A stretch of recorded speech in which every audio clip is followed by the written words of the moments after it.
மகாத்மா காந்திஜி ஹரிஜன் பத்திரிகையில எழுதியிருக்கிறத குறிப்பிட்டு அதை எக்ஸ்பிளைன் பண்றாரு. என்ன காந்திஜி சொல்லியிருக்காருன்னு பார்ப்போம். பகவானது செயல் எவ்வளவு விசித்திரமாய் இருக்கிறது.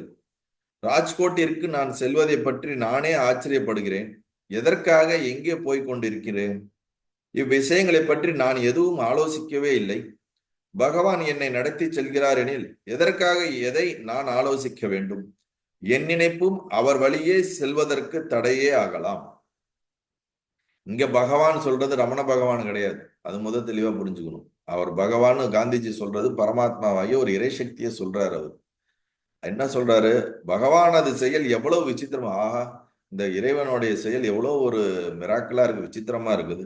நான் ஏன் இப்ப இந்த ராஜ்கோட்டுக்கு போயிட்டு இருக்கேன்? எனக்கே புரியல எதுக்கு நான் இப்ப போய்கிட்டு இருக்கேன். நான் எதுவும் அந்த போகணும்னு முடிவு பண்ணலையே, ஒரு டிசைட் பண்ணலையே, ஆனா போய்கிட்டு இருக்கேன். அப்ப என்ன சொல்ல வர்றாருன்னா, நான் செல்வதை பற்றி நானே ஆச்சரியப்படுகிறேன். எதற்காக எங்கே போய் கொண்டிருக்கிறேன்? இப்படி போகணும்னு ஆலோசனையே பண்ணலையே. அப்ப பகவான் என்னை வழி நடத்துகிறார். நான் போகணும்னு நினைக்கல, ஆனா இங்க போய்கிட்டு இருக்கேன். அப்ப என்ன மீறி ஏதோ ஒன்று, அது பகவான் என்னை வழி நடத்தி செல்கிறார் எனில் எதற்காக அவர் என்னை வழி நடத்தி செல்றாருன்னா, நான் எதுக்கு ரொம்ப டூ மச்சா திங்க் பண்ணிட்டு ஆலோசனை பண்ணிட்டு இருக்கணும் அப்படின்னு சொல்லிட்டு, என் நினைப்பும் அவர் வழியே செல்வதற்கு தடையாகும். எல்லா விதமான எண்ணங்களும் நினைப்புகளும் பகவானை நோக்கி செல்வதற்கு தடையே ஆகும் என்று ஒரு வார்த்தை இங்கு சொல்றார். அது மட்டும் இல்ல, அதுக்கு அடுத்த இன்னும் ரொம்ப முக்கியமானது. உண்மை யாதெனில் நினைப்பற நிற்பதற்கு எம்முயற்சியும் தேவையில்லை. நினைப்பு அற அப்படின்னா எண்ணங்களற்று இருப்பதற்கு எந்த ஒரு முயற்சியும் இல்லாமல் நாம் இருந்தாலே எண்ணங்கள் இல்லாமல் இருக்க முடியும். இது கேட்டா நமக்கு ஷாக்கிங்கா இருக்கும். நான் டெய்லி 20 நிமிஷம் 1 மணி நேரம் ஒரு நாள் ஃபுல்லா தியானம் பண்றேன், எண்ணங்கள் அற்று இருக்க முடியல. நீங்க என்னடானா உண்மை யாதெனில் நினைப்பற்று இருப்பதற்கு எந்த முயற்சியும் தேவையில்லைன்னு காந்தி சொல்றாரு அப்படின்னு. எண்ணம் எதுவும் உதிப்பதில்லை, மனம் சூன்யமாய் இருக்கிறது என்று நான் சொல்லவில்லை. இது அவருடைய பிரசன்ட் ஸ்டேட் அவர் எக்ஸ்பிரஸ் பண்றாரு இந்த இதுல. எனக்கு என்ன எதுவும் உதிக்கல, மனமும் சூன்யமா இல்ல, எடுத்த காரியத்தை பற்றிய சிந்தனை எதுவும் இல்லையே என்று கூறுகிறேன். நான் எடுத்த காரியத்தை நான் செய்யறேனான்னு பார்த்தா நான் செய்யல. என்னை மீறி ஏதோ ஒரு சக்தி அதை நோக்கி என்னை இயக்கி கொண்டிருக்கு, அது செய்து கொண்டே இருக்கிறது. நான் அதை பத்தி சிந்திக்கிறதுக்கு எனக்கு எண்ணமே வர தேவையில்லை, அது பாட்டுக்கு நடந்துகிட்டு இருக்குது அப்படின்னு நீங்க சொல்றாரு. அது மட்டும் இல்லாமல் தாட்லெஸ்ஸா இருக்கிறதுக்கு எந்த ஒரு முயற்சியுமே இல்லாம தாட்லெஸ்ஸா இருக்க முடியுங்கிறது இங்க சொல்றாரு. காந்திஜி கூறுவது ஒவ்வொன்றும் எவ்வளவு உண்மை. எண்ணம் எதுவுமற்ற இந்நிலையை பற்றி தாயுமானவர் பின்வருமாறு பாடலை பாடியுள்ளார். பகவான் தாயுமானவருடைய பாடலையும் குறிப்பிட்டு அதை சொல்லியிருக்கிறார்.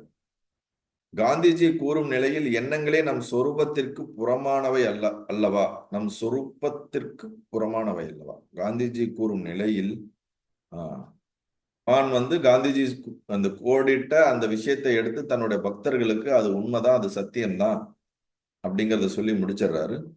இப்ப அதுல இருந்து ஒரு கேள்வி என்ன வருதுன்னா, அவர் சொல்றதுல இருந்து பார்க்கும்போது தாட்ஸே நமக்கு வெளியானது, அதாவது நமக்கு அந்நியமானது, நம்மளை விட அது நான் கிடையாது. தாட் இஸ் எனக்கு வெளியானதுன்னா அது என்ன என்ன எப்படி சொல்றது, புறமானது. I am not a thought, it is not me அப்படிங்கிற மாதிரி அப்படி சொல்ல வர்றாரு. காந்திஜி கூறும் நிலையில் எண்ணங்களே நம் சொரூபத்திற்கு ஆத்மாவிற்கு வேறானதா அப்படின்னு கேள்வி கேட்கப்படுது பகவான்கிட்ட.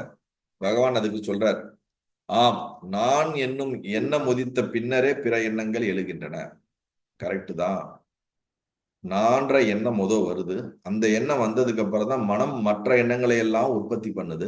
மற்ற எண்ணங்கள் உற்பத்தி ஆக ஆக நான் இந்த இடத்துல இருக்கேன், இந்த இடத்துல படுத்திருக்கேன், இந்த இடத்துல தூங்கிட்டு இருக்கேன், இந்த இடத்துல எந்திரிச்சிருக்கேன், என் பேர் இது, என் குலம் இது, என் கோத்திரம் இது, எனக்கு பசங்க இருக்காங்க, எனக்கு மனைவி இருக்காங்க, என்னோட வீடு இங்க இருக்கு, நான் இந்த வேலை, இதெல்லாம் நான்ற எண்ணம் உதித்த பின்பு நமக்கு ஒவ்வொன்னா ஒவ்வொன்னா நமக்குள்ள என்ன பண்ணுது, வெளியே வருகிறது.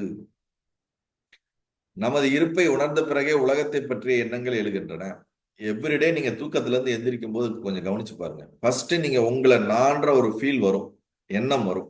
அதுக்கப்புறம் தான் அதுல இருந்து தான் மற்ற எல்லா எண்ணமும் உற்பத்தி ஆகும். டைரக்டா எந்த ஒரு எண்ணமும் வராது இல்லைங்களே. நான் டக்குன்னு எனக்கு அந்த வேலை ஞாபகம் வருது, இந்த வேலை ஞாபகம் வருதுன்னா, அந்த வேலை ஞாபகம் வர்றதுக்கு முன்னாடியே நான்ற என்ன ஞாபகம் வந்துதான் அந்த வேலை ஞாபகம் வருது. நீங்க வேக்கப் ஆகும்போது எல்லாரும் நீங்க எப்படி நீங்க வேக்கப் ஆகுறீங்கன்னு கொஞ்சம் நீங்க உங்களுக்குள்ள திரும்பி பாருங்க. ஒவ்வொரு நாளும் தூக்கத்துல இருந்து எந்திரிக்கும் போது உங்க உணர்வு எப்ப எனக்குள்ள நான்ற உணர்வு வருதுன்னு கொஞ்சம் உள்நோக்கி திரும்பி பாருங்க. நீங்க இந்த நான்ற உடம்பு இந்த பாடிக்குள்ள வந்து இந்த பாடின்ற உணர்வு வந்ததுக்கு அப்புறம் அப்படியே மெல்ல மெல்ல மெல்ல நான் இது ஏற்கனவே சொன்ன மாதிரி படுத்திருக்கிறேன், பெட்டு, வீடு, இந்த மாதிரி அடுத்தடுத்து ஒன்னொன்னா வரும்.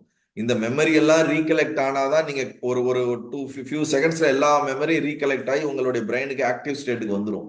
ஆக்டிவ் ஸ்டேட்டுக்கு வந்துட்டா ஓகே ஐ எம் தேர் அப்படின்னு உங்களுக்கு ஞாபகம் வருது.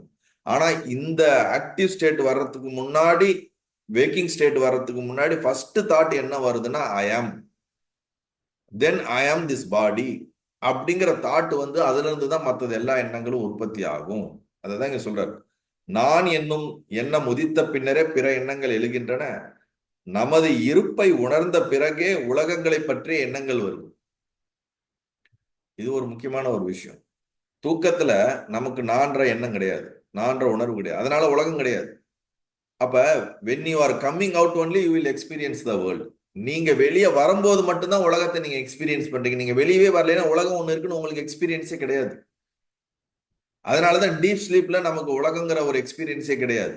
சோ என்னை சார்ந்துதான் இந்த உலக எக்ஸ்பீரியன்ஸே இருக்குது. நான்ற உணர்வை சார்ந்துதான் இந்த வேர்ல்டு எக்ஸ்பீரியன்ஸே இருக்கு. இந்த நான்ற உணர்வு இல்லைன்னா வேர்ல்டு எக்ஸ்பீரியன்ஸ் கிடையாது. வேர்ல்டு எக்ஸ்பீரியன்ஸ்ங்கிறது என்னது? எல்லாம் தாட்ஸ் தான். தாட்டை தவிர வேற எதுவுமே கிடையாது. இப்ப கோமால இருக்கவனுக்கு உள்ளுக்குள்ள தாட்டு தான் இருக்கு. அவனுக்கு ஒரு உலகம் உள்ள ஓடிக்கிட்டே இருக்கு. கனவு காண்றவனுக்கு ஒரு எண்ணம் உள்ள ஓடிக்கிட்டே இருக்குது. அப்ப நத்திங் பட் அவனுடைய கனவு எல்லாம் தாட்டு தான். கோமால இருக்கவனுக்கும் உள்ளுக்குள்ள ஏதோ ஒன்று ஓடிட்டு இருக்கு, அதுவும் தாட்டு தான். என்ன நம்ம இப்ப வேக்கிங் ஸ்டேட்ல இருக்கும் போது நமக்கும் உள்ள தாட்டு தான். ஆனா வெளியில இந்த மாதிரி ரியலா இருக்கிற மாதிரி உணர்வா இருக்கக்கூடிய தாட்ஸ் கம்ப்ளீட்டா எல்லாமே உள்ளுக்குள்ள இருக்கக்கூடிய மனதுல உற்பத்தி ஆகிற தாட்டு தான். அப்ப அதாவது ரெண்டு புரிஞ்சுக்கங்க. ஒண்ணு நான்ற தாட்டு, அந்த நான்ற தாட்ல இருந்து உருவாகக்கூடிய பல தாட்ஸ், மல்டிபிள் தாட்ஸ். ஒண்ணு ஐஎம் அப்படிங்கிற பாடிங்கிற தாட்டு, அப்புறம் வேர்ல்டுங்கிற அது மல்டிபிளான உலகத்தை பத்தின தாட்டு. இது எல்லாமே தாட்டு தான், எண்ணங்கள் தான். இந்த எண்ணங்களுடைய சேர்க்கை தான் நமக்கு எக்ஸ்பீரியன்ஸ் எப்படி இருக்குன்னா ரியாலிஸ்டிக்கான இந்த எக்ஸ்பீரியன்ஸை கொடுத்துக்கிட்டு இருக்கு. எப்படி கனவு நமக்கு சில நேரத்துல நிஜமா உணர்ற மாதிரி இந்த நிஜம் உண்மையாலுமே பார்த்தா எல்லாமே வெறும் எண்ணங்கள் தானே தவிர வெளியில இது இப்படி இருக்குதுன்னு நம்மளால நிரூபிக்கவும் முடியாது. அப்படி ஒண்ணு இல்லவும் இல்லைங்கிறது தான் ஆன்மீகத்துடைய உயர்ந்த சத்தியம். எல்லா குருமார்களும் அதைத்தான் சொல்றாங்க. நான் என்னும் எண்ணத்திற்கு இடமில்லை யாதலின் வேறு எண்ணம் எழாது. நான்ற எண்ணம் எழாம வேற எந்த எண்ணமும் எழ முடியாது. நீங்க ட்ரை பண்ணி பாருங்க. எவ்ரிடே வேக்கிங் ஆகும்போது உங்களுக்கு நல்லா புரியும். அந்த நபர் கேட்கிறார், அந்நிலையில் தேக உணர்வு இராதல்லவா? அப்ப அந்த நேரத்துல பாடிங்கிற ஃபீலிங் இருக்காதா அப்படிங்கிறார். எண்ணம் எதுவும் எழாத நிலை என்று அவர் கூறும் அதில் தேக உணர்வுக்கும் இடமில்லை. ஏனெனில் தேகம் என்பதும் ஒரு நினைவே ஆதலால். எவ்வளவு டீப் ட்ரூத் எங்க சொல்றாரு பாருங்க. Even body I am the பாடிங்கிறது also one of the thought. இதெல்லாம் எப்படி உங்களுக்கு அக்செப்ட் பண்றதுக்கே உங்களுக்கு கொஞ்சம் சிரமமா இருக்கும். நான் இந்த உடம்புல இருக்கிறேங்கிறது it's one of the thought. It's not absolute reality. It is a one thought. I am body. எண்ணம் எதுவும் எழாத நிலை அவர் கூறும் அதில் தேக உணர்வுக்கும் இடமில்லை. அதாவது எண்ணங்கள் இல்லாத இடத்துல பாடியை பத்தின ஒரு உணர்வே இருக்காது. அந்த பாடியை பத்தின உணர்வும் ஒரு தாட்டு தானே தவிர வேற எதுவும் இல்லைன்றாரு.